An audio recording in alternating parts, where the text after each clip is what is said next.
بسم اللہ الرحمن الرحیم۔ السلام علیکم، آپ دیکھ رہے ہیں CID نیوز نیٹ ورک اسلام آباد۔ میں ہوں زاہدہ۔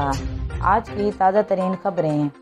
کابل ایئرپورٹ کے قریب ایک اور دھماکہ، اس سے پہلے بھی 2 دھماکے ہوئے تھے۔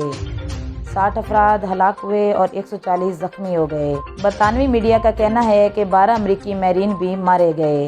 امریکہ، برطانیہ اور آسٹریلیا نے الرٹ جاری کر دیے، اپنے شہریوں کو ایئرپورٹ جانے سے روکا تھا۔ پاکستان کی کابل ایئرپورٹ کے حملے کی مذمت۔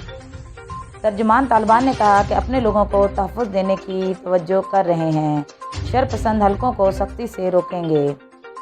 امریکی اتحادی افواج نے پاکستان سے مدد مانگ لی۔ پاکستان نے انخلا میں مدد کی درخواست کی تھی، درخواست منظور کر لی گئی۔ 3 سے 4 ہزار غیر ملکی افواج کراچی لائے جائیں گے۔ 3 سے 4 ہزار غیر ملکی فوج کراچی لائے جائیں گے۔ وزیر اعظم پاکستان عمران خان کا دنیا سے طالبان حکومت کی مدد کا مطالبہ۔ طالبان سب کو معافی دے چکے ہیں۔ طالبان نے انسانی حقوق کے تحفظ کا یقین دلایا ہے۔ غلطیاں فوج اور عدلیہ سب سے ہوتی ہیں۔ میں نے بھی ماضی میں فوج پر تنقید کی تھی۔ اس کا مطلب یہ نہیں کہ ان کے پیچھے پڑ جائیں۔ مافیا چاہتے ہیں کہ فوج کے ذریعے حکومت کو گرایا جائے۔ یہ تاثر دیا جا رہا ہے کہ طالبان پاک فوج کی وجہ سے جیتے ہیں۔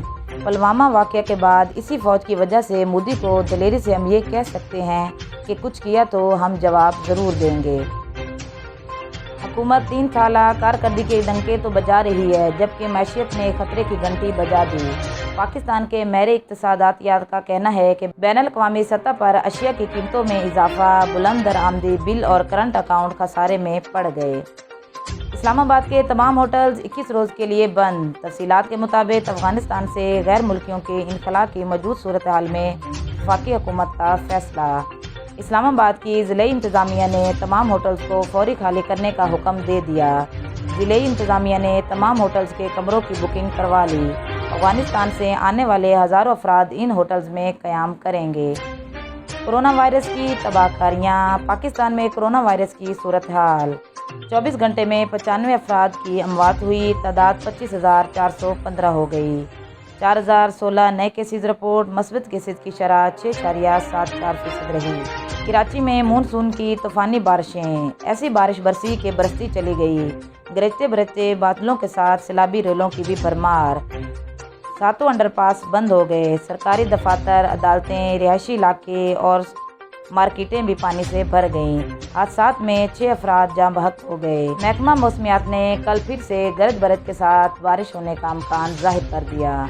یہ تھی ناظرین اب تک کی خبریں۔ مزید خبروں کے لیے دیکھتے رہیے CID نیوز نیٹ ورک اسلام آباد۔ ہمارے چینلز کو سبسکرائب کریں، لائک کریں اور شیئر کرنا نہ بھولیں۔ اللہ حافظ۔ You are watching CID News Network Islamabad.